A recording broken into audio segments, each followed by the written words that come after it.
Last night, I dreamt we had a kid. So real. We named him after your eccentric uncle. What was his name? Right. Morgan.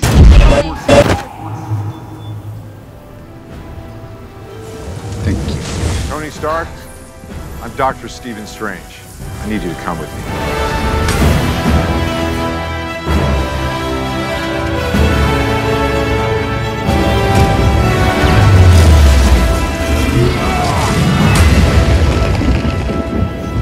Marvel son zamanlarda hala Avengers 4 ile ilgili bilgi verme konusunda biraz ketum davranıyor olsa da biz küçük parçaları birleştirerek büyük resmi görmeye çalışacağız. Bildiğimiz Marvel evrenini sonlandırıp yeni bir sayfa açmak istiyorlar ve bu konuda da kafamızı karıştıracak çok fazla detay var. Bu yüzden bu videoda size bir sürü teorimden bahsedeceğim ve tüm filmleri izlediyseniz sıkı durun, göz pınarlarınızı hazır tutun. Ağlayacağız bu videoda belli ki.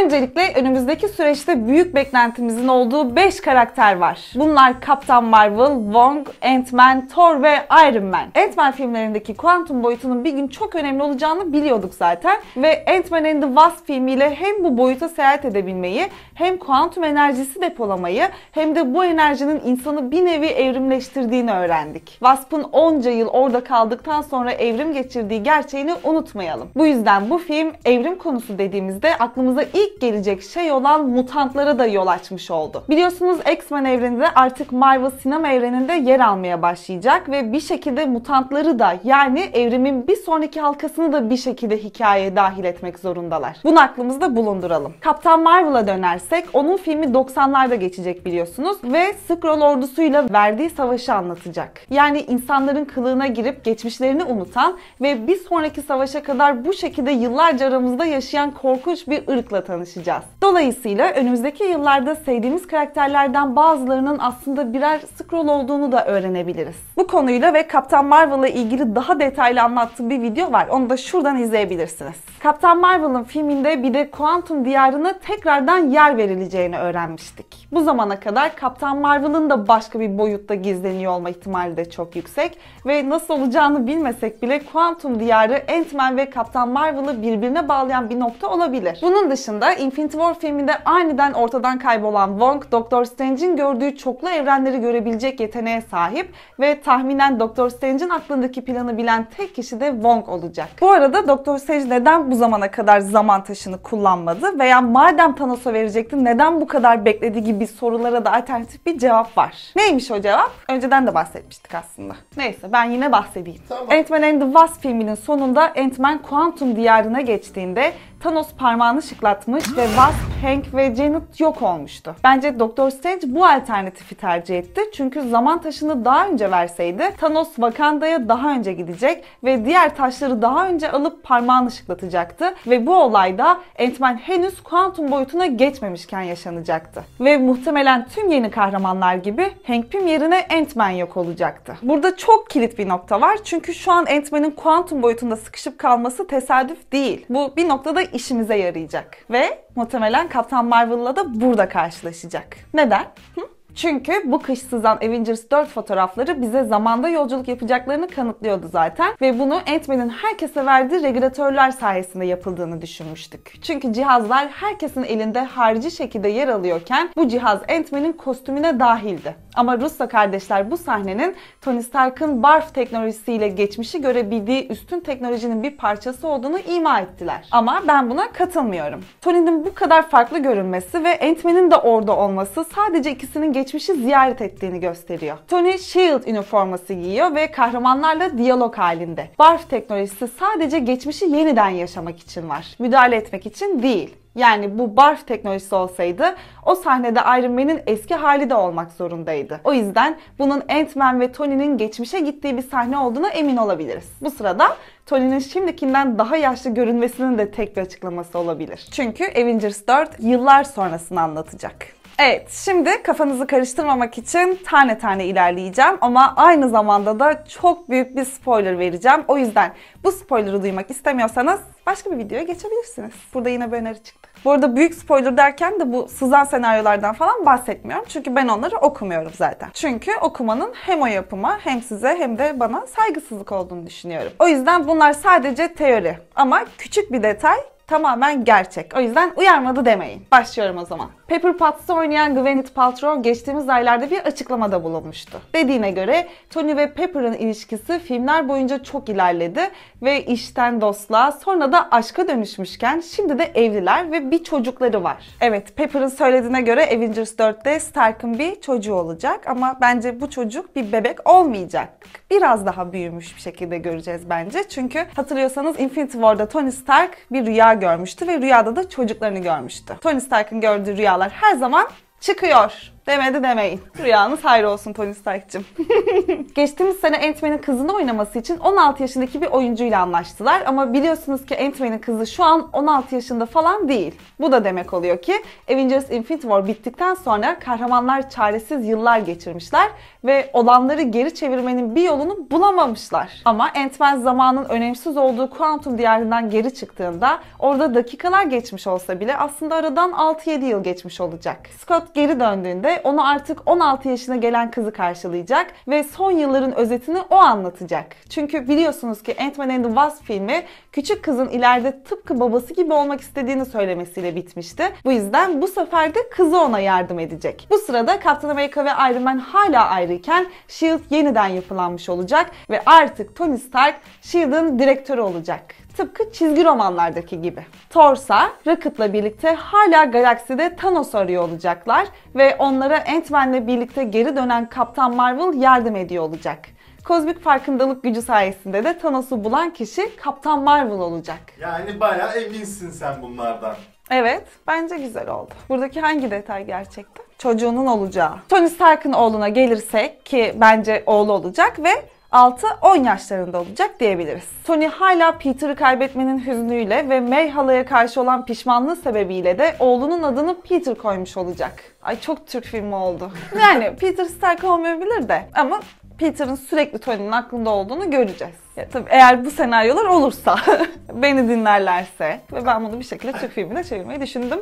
Buradan gidişat o oldu. Ama hayır ya, dalga geçmeyin. Güzel olacak. Ayrıca bu filmi yine Infinity War'daki gibi iki maceraya bölersek, yıllar sonra hiç yaşlanmamış bir şekilde çıkıp gelen Ant-Man, Iron Man'e kuantum boyutunu anlatırsa ve Tony ile birlikte geçmişteki sonsuzluk taşlarını toplama projesini hayata sokarlarsa, uzayda da Thor ve Kaptan Marvel'ın Thanos'la olan kavgasını izleyebiliriz. Ayrıca araya bu kadar zaman sokmakta Hawkeye'in 4. filminde Ronin'e dönüşmesi için de fırsat vermiş olur. Çünkü Ronin'e dönüşeceğini de biliyoruz. Evet, yani toparlayacak olursak arkadaşlar, Ant-Man kuantum boyutundayken orada Kaptan Marvel'la buluşacak ve birlikte çıkacaklar oradan. Tamam mı? Ama bu sırada 6-7 yıl falan geçmiş olacak. Ve ondan sonra da Ant-Man ve Iron Man ne yapacak? Geçmişe gidip taşları bulmaya çalışacaklar. Sonracığıma da Kaptan Marvel ve Thor da Thanos'u arayacak. Dolayısıyla da Infinity War'daki gibi bu filmde iki macera anlatmış olacak. Böyle. Sonra da bunların hepsi bir araya gelecek. Onun arasına da Hawkeye'in hikayesini sıkıştıracaklar, işte o Ronin hikayesini. Nasıl?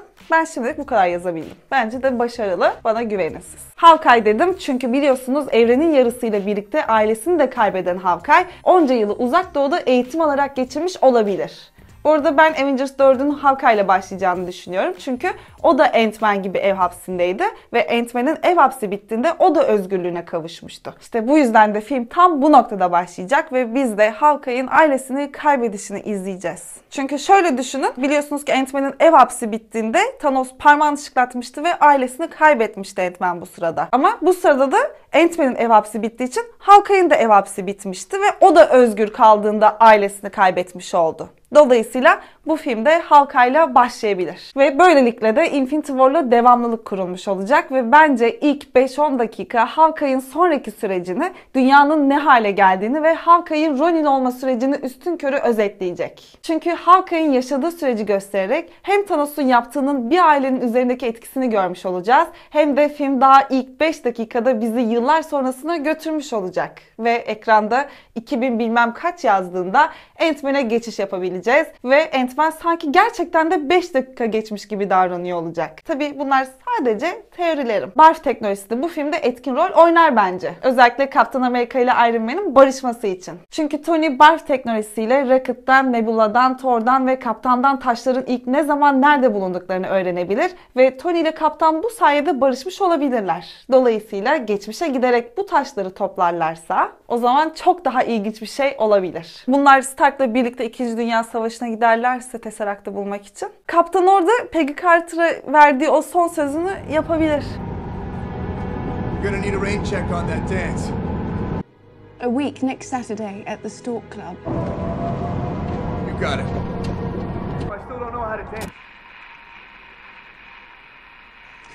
Steve?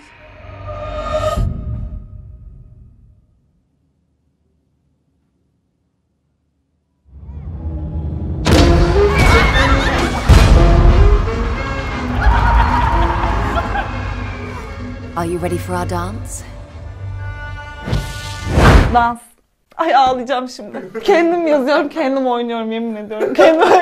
Kendimi ağlatıyorum bu sırada. Ay zaten ben Peggy'yi çok seviyorum. Kadın çok güzel. Ben danslarını izlemek isterim. Sahneyi izledik. Ama burada Tony Stark'ı çok daha zor bir karar bekliyor. Eğer bu kadar geçmişi değiştirirlerse ve herkesi geri getirirlerse de bu sefer Pepper ve oğluyla geçirdiği o mutlu günleri de hiç yaşamamış olacaklar. Ama tabii ki de yapması gerekeni yapacak. Ve olur da bir de filmin sonunda Tony'nin öldüğünü görürsek o sinemada ağlamaktan gözlerimiz çıkmış bir şekilde çıkabiliriz arkadaşlar. Düştük. Toplayalım. Ama demiştim, pınarlarınızı dedim şey yapın, hazır tutun dedim. Çünkü Tony herkesi kurtarmak için zamanı geri alıp kendi mutlu yuvasından vazgeçerse 10 yıl boyunca onun bencil bir adamdan dünyanın en fedakar insanına dönüşme yolculuğunu tam anlamıyla tamamlamış oluruz. Marvel filmleri için aile teması her şey demek ve bu filmler aslında bir aile olmayı anlatan filmler. Dolayısıyla Tony'nin de en büyük sorunu babasıyla hiç yakın olamamış olmasıyken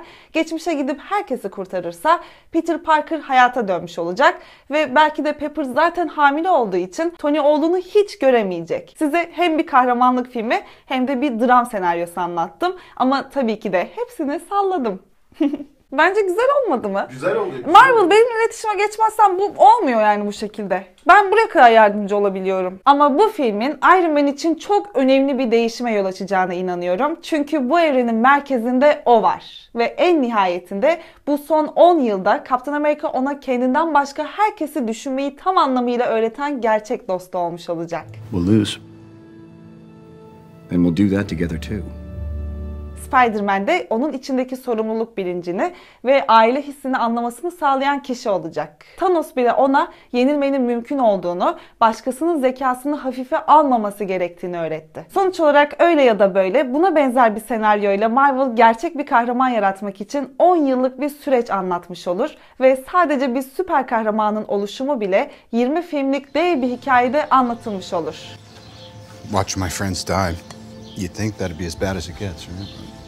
Wasn't the worst part. The worst part is that you didn't. Chris Hemsworth'un de dediğine göre en büyük şoklar Avengers 4 filminde yaşanacak ve bu filmden hemen sonra Spider-Man'in yeni filmini izleyeceğiz ve o filmde Avengers 4'ün son sahnesinden dakikalar sonrasını anlatıyor olacak. Yani Spider-Man için en önemli kahramanın Tony olduğunu biliyorsunuz. Bu yüzden de Avengers 4'ün sonu Spider-Man filmine bağlanacak. I had a dream about it. It was so real. If you wanted to have a kid, you wouldn't have done that.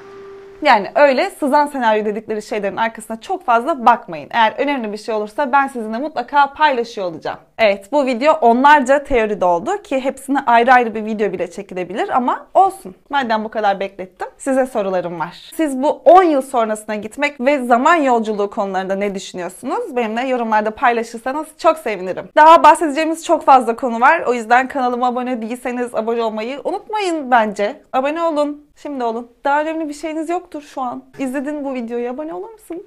Tamam, gidiyorum artık. Çok fazla abone ol dedim. Siz ne yapacağınızı biliyorsunuz. Bir sonraki videoda görüşmek üzere.